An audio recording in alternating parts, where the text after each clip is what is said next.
Tonight on CTV News at 11:30, an OPP officer is killed in the line of duty in the north.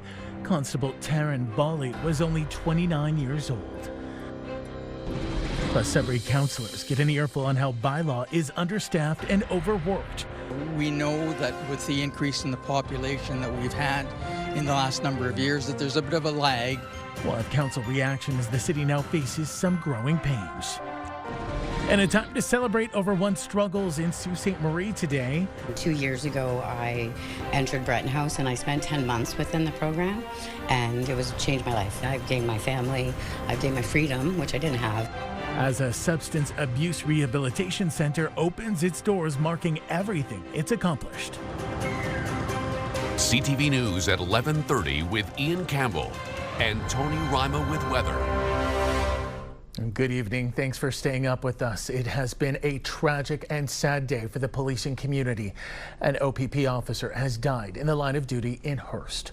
The officer is being identified as Provincial Constable Taryn Bali. He was killed during an investigation at Campbell Concession Road 7 and Concession Road 6 near Hearst around 12:30 this afternoon. Bali was on deployment with the James Bay Detachment. Bali was 29 years old and had been with the OPP for just 2.5 years. Details surrounding the cause of death have not been released as the investigation is ongoing. However, police say one person is in custody. OPP Commissioner Thomas Carrick speaking from the Hearst Detachment earlier this evening. We're still waiting to receive that copy of the video. In the meantime, in a post on X, OPP Commissioner Carrick says, quote, "His courage and commitment to serving others will not be forgotten. We'll update this story as more information becomes available." CTV News has also learned Bali's body will be transferred to the Chief Coroner's office in Toronto for examination and is expected to arrive sometime tomorrow morning. A procession of emergency vehicles will be escorting him for the approximate 10-hour drive. In a statement, the Ontario Provincial Police Association's president writes, "This is every police and family member's worst nightmare. This is another reminder of the dangers that our members face each and every day as they serve and protect the citizens of Ontario." In other news, one person has died following a single vehicle crash on Highway 69. It happened in the municipality of French River between the exits of Highway 607 and 64. According to investigators, the car was traveling northbound. A passenger was pronounced dead at the scene, while a driver and second passenger were taken to hospital with serious injuries. OPP kept the roadway closed for roughly 9 hours. And we're learning more about that fatal crash on Monday. The crash between a passenger vehicle and a transport happened between Long Lac and Hearst and closed the highway for 18 hours. A 54-year-old from Geraldton was pronounced dead at the scene. 2 others involved were treated for non-life-threatening injuries. New tonight, Sudbury councillors got their chance to weigh in on a report that the city's bylaw officers are overworked and understaffed. According to a report, bylaw officers in Greater Sudbury are handling almost 1,400 complaints a year. That compares to about 652 complaints in comparable Ontario municipalities. The report found overall volumes are trending up year over year while staffing bylaws have not increased. Council had several questions, including the breakdown of complaints and work bylaw is doing instead of police. It's not something that's really surprising. We know that with the increase in the population that we've had in the last number of years, that there's a bit of a lag, and it will take us a little bit of time to catch up and fill in those gaps. So the report clearly identified where the issues are. Obviously, we're getting a lot of different calls. I did suggest today that we might look at some of our bylaws and see which ones might not be in the modern stages. We might have to have some revisions in order to reduce some of the bylaw calls and the responses, and that might be helpful. So I'm glad that staff were on board with that, and I'd like to look into that a little bit more. Council has directed staff to come up with a business plan so that the city can look at the potential of hiring 2 more full-time officers to add to its complement. Some big news in Sault Ste. Marie. Exterior demolition of the old General Hospital begins tomorrow. Mayor Matthew Shoemaker revealing the news late this afternoon, adding he knows residents have been eager to see visible progress. In preparation of the demo, Green Infrastructure Partners, or GIP, has already removed roughly 4,007 tons of debris from the site since the fall. The property has been vacant since 2012 and has seen frequent break-ins and visits by police and Bylaw. Shoemaker and city officials are planning to address the media at 10 a.m. tomorrow morning. A place of tribulation and triumph opened its doors to the Sioux today. CTV's Corey Nordstrom has more from Bretton House, a substance abuse rehabilitation center. 40 years of addiction recovery in the Sioux. Bretton House, Sarah speaking. How can I help you? The Rehabilitation Center for Women welcomed the community in celebration of its milestone, serving as an opportunity for past graduates to return. This is the first room I stayed in when I came to Bretton House. And reflect on how far they've come. 2 years ago, I entered Bretton House and I spent 10 months within the program, and it was changed my life. I've gained my family, I've gained my freedom, which I didn't have. You don't have freedom when you're addicted. I've gained friendships, which I've never really nurtured, and I've gained my own self-respect in the interim as well. It was teaching me how to grow and be a human being and have self-worth, which was probably removed. Drinking removes everything. It's a great remover of families and everybody. The 8-bed facility takes women from across the province. They take part in all-day programming, learn life skills, do group work, and have mandatory counseling. Oftentimes we see them, talk about healthy relationships, communication, boundaries, people, places, things, like all those kind of things that keep them stuck in the cycle. So that's what we work on individually. Bretton House currently has a wait list of 2 to 3 months. What helps make it so sought after is that the supports are 24/7, with residents staying between 3 months and a year, much longer than most recovery centers. Most are 28 days, 30 days, 35 days, which is fantastic, but some women need a little bit longer. So the need's there. If we were able to expand, that's definitely something that would be a long-term goal of ours, is to get a new facility and hopefully have more beds to be able to provide more support to women. Bretton House receives provincial funding, but relies heavily on community support and donations. Corey Nordstrom, CTV News, Sault Ste. Marie. More than a dozen partners in the North Bay area are now working together to prevent and respond to potential risks when it comes to school violence. CTV's Angela Campbell reports. Representatives signed their names to the Assessment of Risk to Others protocol, known as the ARDO Circle. It brings together agencies in the Nipissing and Parry Sound districts, joining forces to prevent violence. It's important to kind of keep our eyes wide open going into these situations, and for us that's really the key, is making sure that we bring the community partners on board, because sometimes we don't have all the information, but some of the community partners may have the information to help us understand what's going on and to prevent something from happening. Under the ARDO protocol, the multi-agencies are committed to preventing and responding to potential risks of violence from children or youth in local schools or the wider community. Partners include the 4 local school boards, mental health agencies, police, and the municipality. We come all together and we want to get all these pieces and make the puzzle to understand what is happening, why it's happening, and have an intervention that goes straight to the root and not just put a band-aid. The ARDO Circle then finds solutions to support the children, youth, and families involved, with the larger goal to ensure safety in the community. The protocol says what we need to do after we have our meeting, if we want to have a micro-assessment and see long-term how we're going to support here. This initiative was 5 years in the making, with the French language school board the first to see the need. I don't think there's one situation in particular, but I think looking around the country, there have been some fairly scary situations, and we just wanted to make sure that those things did not happen within our schools. One speaker at the launch said it's easy to think that a school tragedy could never happen here, but added that instead of relying on hope, the ARDO Circle is choosing to strengthen the safety and well-being of the Nipissing Parry Sound district. Angela Campbell, CTV News, North Bay. Greater Sudbury is refreshing its transit system with new smart cards and new vehicles. But as 6 new diesel buses hit the road, the city's decision to pass on electric options is drawing some disappointment. CTV's Amanda Hicks has more.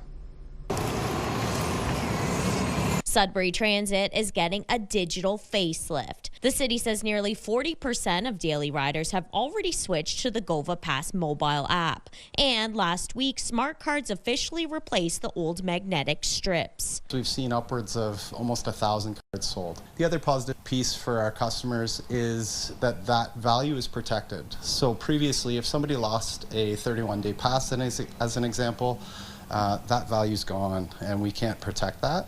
Where within our new cards, there's a protection ability for that. He adds, for those not comfortable with smartphones, the cards can be loaded in person at the transit kiosk or at local libraries. Meanwhile, 6 new diesel buses are hitting the road this week. Adair says it's part of a broader effort to modernize the GOVA system and replace aging vehicles that have been in service for nearly 2 decades. That's part of our accelerated bus purchase program. So that's an ongoing capital project that will see the replacement of up to 53 buses. So at this point, once we have these 6 online, we'll be up to 35 new buses. A diesel bus is upwards of $1 million, and we know that battery electric bus is much more than that. It's a choice local electric vehicle advocates understand, even if they wish the city could have gone a greener route. It's all about cost and, balancing what the city can afford with other, higher priority items. Fully recognizing that there are, issues with homelessness, drug use, that kind of thing. So you kind of have to balance it. The city hopes the updates will eventually boost ridership, which has dipped recently with students away for the summer months. Amanda Hicks, CTV News, Sudbury. The faculty union at Laurentian University confirms that terminated employees at the school during its insolvency restructuring in 2021 have finally received their payouts.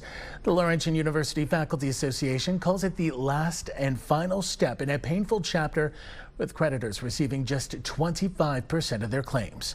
5 years ago, 195 staff and faculty members were terminated after LU filed for insolvency.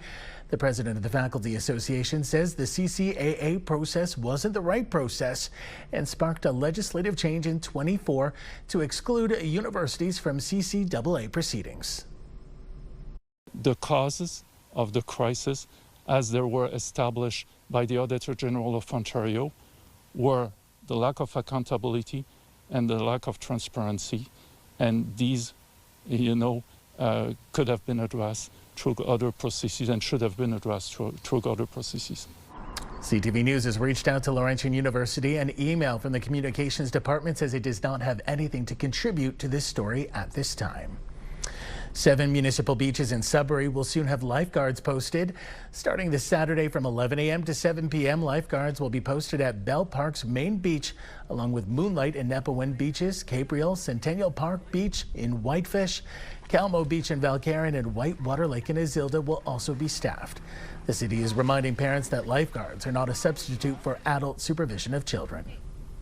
It is the parents, number one, to keep an eye on their children. And the lifeguards would be definitely as a secondary. So just make sure that when you do come to the beach or any body of water anywhere, to have proper supervision and or swim with a buddy. Checking their life jackets. It's always important that you have a proper fitting life jacket, making sure that all the clips are good to go and that it's a very bright color. And then also staying within arm's reach of your child at all times. Go to a beach that's supervised by a lifeguard. And again, like the lifeguards don't replace parent supervision. 40 lifeguards began training earlier this month for this summer season. Time now for a short break here on CTV News. Coming up, Tony will have our full weather forecast. For now, a look at the current conditions, and we have a heat warning. That area in yellow, that includes Hearst, Kapuskasing, all the way up to Attawapiskat. Could see daytime highs near 30 degrees, overnight lows of 18, with a humid index somewhere between 35 and 37 during the day. It is going to be hot. The area in gray, a special weather statement. Rainfall amounts along the Georgian Bay are going to near 50 millimeters, and pooling is likely possible. Let's move over to current conditions, and let's see if it's going to move for me. Wait a minute. There we go. Those are the current conditions right now. Real hot for this time of night. And we've got 21 in Kapuskasing, 22 in Parry Sound, 23 in North Bay. We'll have details after the break. Good evening, everyone. Now your main weather forecast. And as we take a look on our forecast radar, well, pockets of activity, especially in through Chapleau, some rain, and it's going to be a soggy few days. In through tomorrow morning around 8 o'clock, there's rain in through North Bay along with Parry Sound, and here comes a lot more rain in through Sault Ste. Marie. Look at this band, and it's going to move in an easterly fashion, hitting Sudbury, North Bay. You can expect heavy rain at times, maybe the risk of a thunderstorm or two, so there's going to be quite a bit of rain over the next little while. As we take a look now at your 7-day forecast, starting with Sudbury, Nickel Belt tomorrow, well, risk of thunderstorms coming in at 26 degrees, should be 22 for this time of year. Temperature improves on Thursday, may get some sunny breaks, but it's going to be a hot one. Add the humidity, it'll feel like 34, 35 degrees. So get ready to bring an umbrella with you if you're heading anywhere over the next few days. Sault Ste. Marie, Algoma, shower activity tomorrow. Same temperature in through Thursday, Friday. Temperature drops a little bit, but the rain persists for the weekend. Temperature also drops to 17 on Sunday. Monday, 19, should be about 21 degrees for this time of year. Moving on over to Timmins, Cochrane, Kapuskasing, and this is where things kind of heat up, and it's like roller coaster weather. Tomorrow, pretty nice. Then temperature skyrockets. Add the humidity. It'll feel like 34, 36 degrees Celsius. Friday, the rain persists. Temperature starts to drop, starts to moderate a little bit, and then it's 16 degrees on Tuesday. As we head on over to Timiskaming Shores and Kirkland Lake tomorrow, well, risk of thunderstorms still below seasonal. 1 degree, 21 degrees, and it skyrockets to 30 in through Friday, Saturday, Sunday, even Monday. Shower activity, 30% chance of rain. You know what that means. 70% chance that it won't rain. And on Tuesday, a mix of sun and cloud. And finally, folks, your 7-day weather forecast for North Bay, West Nipissing. Tomorrow, well, the risk of thunderstorms, temperatures almost spot on. Should be 22, will be 21. Then it jumps by 8 degrees on Thursday. The rain persists. Saturday, we start to get some sunny breaks, but still shower activity. And in through Sunday, temperature drops a little bit. Nice relief there. And in through Monday, Tuesday, some sunny breaks. Ian Campbell, if you're heading out anywhere over the next couple of days, don't forget your umbrella. I've got it. Thanks, Tony. Health officials say fluoride levels for several Sudbury communities have improved. We're being told mechanical repairs at the Vermilion Water Treatment Plant have optimized levels. The health unit says the addition of fluoride poses no health risks, only benefits for good oral health. Residents from Coppercliff to Whitefish are serviced by this plant. Fluoride levels are regulated through the province's Safe Drinking Water Act. A new poll conducted by CIBC says Canadians feel estate planning is important, yet only half actually have a will. CTV's Lindsay Alick reports. End of life. It's something many Canadians don't have a plan for. Canadians acknowledge that they need to have a will.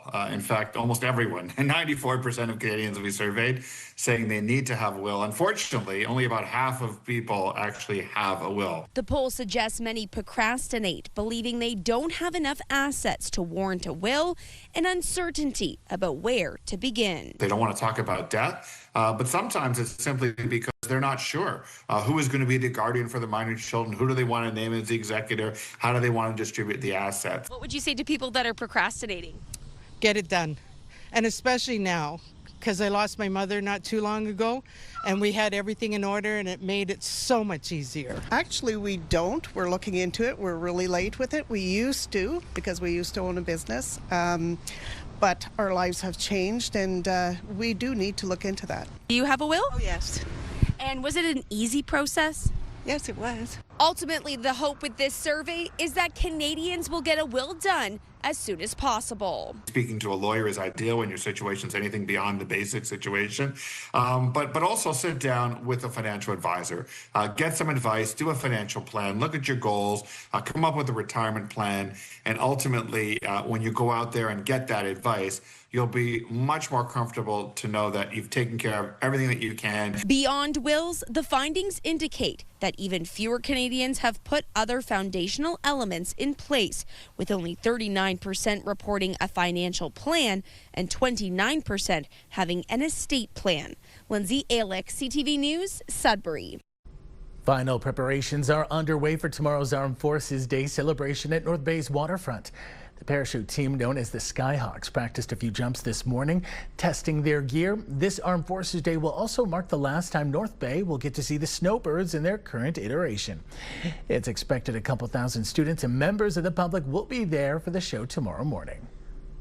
It's very hard to describe. It's just very rewarding to feel all the love and all the support from the community, and to see that people are supporting the Canadian Armed Force in such a strong way is very rewarding as well as a military member myself. The city says everything is weather permitted to ensure safety. The entire North Bay waterfront will be at no drone zone during the event. Still ahead tonight on CTV News. Some changes are coming into effect for Timmins Transit as work continues on a new rail station for the city.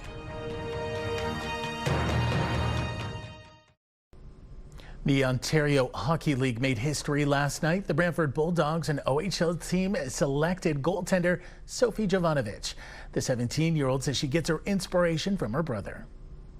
We used to have a little outdoor rink in the backyard, and I actually want to play hockey because of my brother. He's one of my biggest role models and supporters, and I'm so grateful for him, and I always just want to be just like my brother and follow his journey. So that's how I started playing hockey.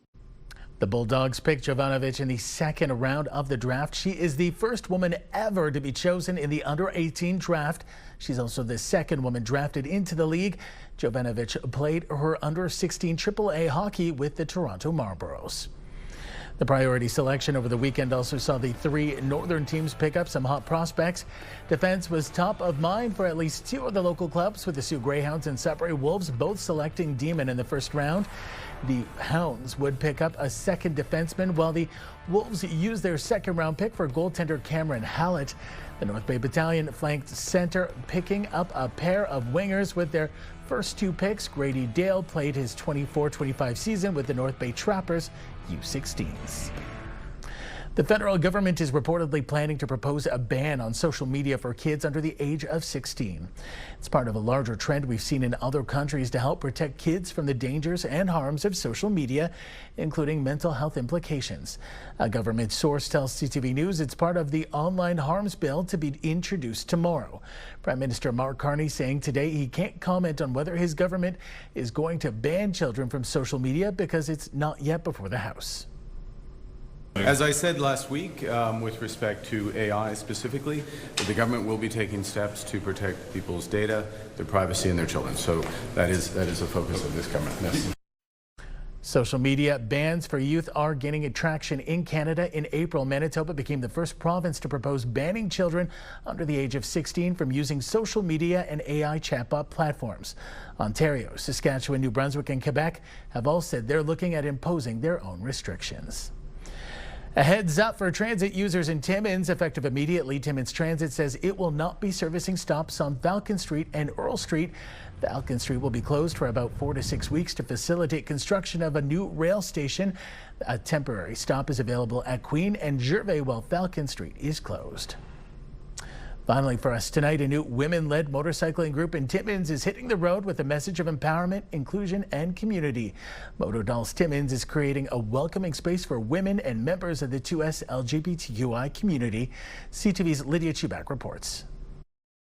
Amy Mulryan and Cora Lynn Morissette are the co-founders of Moto Dolls Timmins, a newly registered nonprofit dedicated to building a more inclusive motorcycling community. Unlike traditional riding clubs, Moto Dolls operates as a no brand, no patches group, removing many of the barriers of conventional motorcycle culture. These two groups, so women and the queer community, have been ostracized from the motorcycle community. It's heavily male-based, so this just gives us a safe space to be ourselves, be welcome without fear of being excluded in those environments. The group's first ever ride earlier this spring attracted 20 riders, a turnout organizers say exceeded their expectations. We had 20 awesome ladies show up. We were not expecting that many, so we were super excited to spend an evening just riding, doing what we love. It was amazing. My heart was full. It was a great feeling to know that we have at least that many women out there wanting to participate and enjoy the sport as much as we do. On June 14th, Moto Dolls will host the Sadie Grimm Legacy Ride, honoring the Manitoba woman who became the first female winner of an official motorcycling competition in Canada in 1914. We're inviting the whole Timmins area to come and join us to celebrate the milestone of women's motorcycling. The charity ride will begin at Collège Boreal, travel to White Birch General Store west of Timmins, and return to campus for a pizza lunch, prizes, and community celebration. Moto Dolls can be found on social media, where riders can learn more about upcoming rides and future events. Organizers say they plan to stay active throughout the year, providing safety tips, rider information, and encouragement for more women to join the sport. Lydia Chubak, CTV News, Timmins. And that takes us to the end of our newscast this Tuesday night. For the latest news anytime, remember you can head to our website, ctvnewsnorthernontario.ca. You can also download our CTV News app. Thanks for watching. Good night.